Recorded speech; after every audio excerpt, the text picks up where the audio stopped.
Perkenalkan, nama saya Venansius Cimrianus Musu. Saya mahasiswa dari STPM Santa Ursula ND, semester 4, kelas A1, program studi ilmu pemerintahan. Di sini saya akan mempresentasikan hasil kerja saya, mata kuliah manajemen konflik dengan tema pemberontakan di Poso. Alat bantu analisis konflik yang digunakan dalam masalah di Poso ialah pohon konflik. Terdapat 3 komponen dalam alat bantu ini. Yang pertama, inti masalah. Yang kedua, akar masalah. Dan yang ketiga, efek atau dampaknya. Yang pertama, inti masalah adalah perselisihan antara penduduk asli Poso yang bermayoritas sebagai agama Kristen dan para pedagang-pedagang Bugis dan transmigrasi dari Jawa yang memeluk agama Islam. Yang kedua, akar masalah. Dibagi menjadi 3. Yang pertama, adanya faktor ekonomi. Yang kedua, faktor politik. Dan yang ketiga, faktor budaya. Yang ketiga, efek atau dampaknya. Dibagi menjadi 5. Yang pertama, perwakilan yang tidak adil. Yang kedua, dendam dan kecurigaan. Yang ketiga, kekerasan. Yang keempat, pembunuhan. Dan yang kelima, perampasan. Penjelasan terkait ketiga akar masalah tersebut. Yang pertama, sosial ekonomi yang terjadi adalah tarik lepas dan hilangnya faktor dan sumber produksi ekonomi masyarakat seperti sawah, tanaman kebun, mesin giling padi, traktor tangan, rumah makan, hotel, dan lain sebagainya.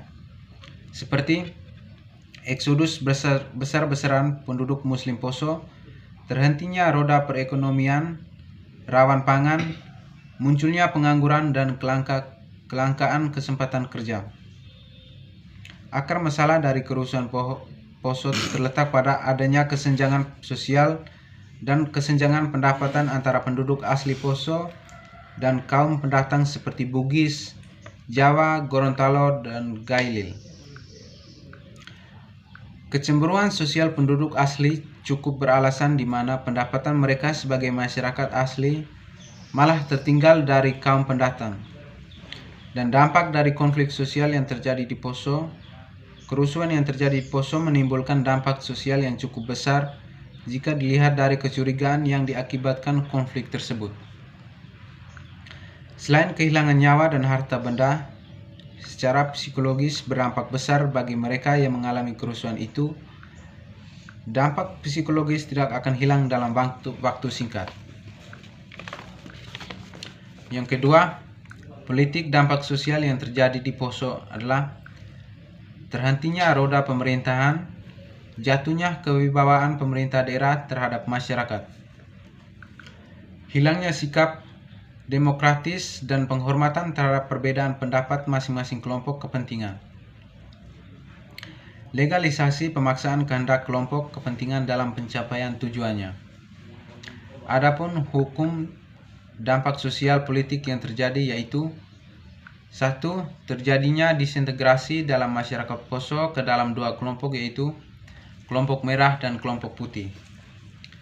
Tidak dapat dipertahankan nilai-nilai kemanusiaan akibat terjadinya kejahatan terhadap manusia seperti pembunuhan, pemerkosaan, dan penganiayaan terhadap anak serta orang tua dan pelecehan seksual. Yang kedua, runtuhnya stabilitas keamanan, ketertiban, dan kewibawaan hukum di masyarakat Kabupaten Poso, munculnya perasaan dendam dari korban-korban kerusuhan terhadap pelaku. Persaingan antar pejabat pemerintahan daerah mengenai posisi birokrasi dan pembagian kekuasaan tingkat kabupaten antara pihak Kristen dan Islam yang tidak seimbang. Situasi dan kondisi yang tidak stabil dikombinasikan dengan penegakan hukum yang lemah, menciptakan lingkungan yang menjanjikan untuk terjadinya kekerasan.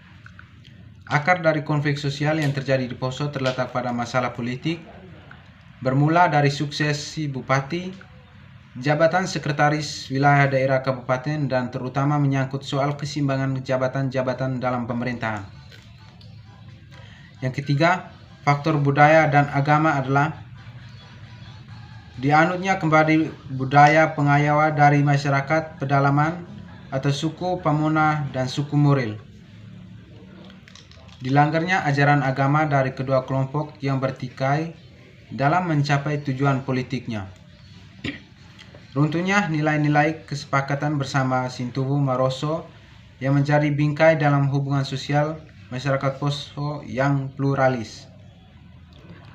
Dampaknya yaitu A. Kesenjangan sosial dan ketidakadilan, terutama terjadinya marginalisasi politik antara penduduk asli dan para pendatang. B.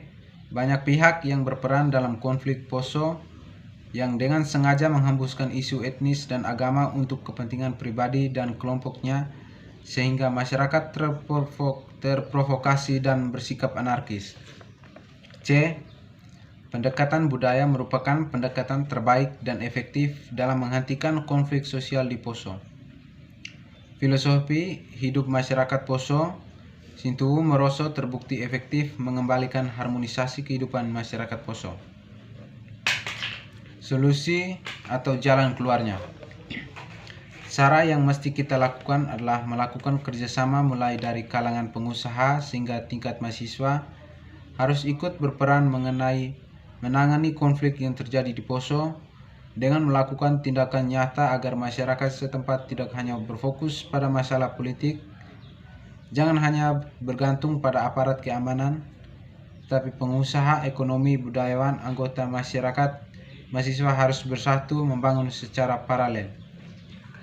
Terima kasih. Sekian saja dari pemaparan materi saya.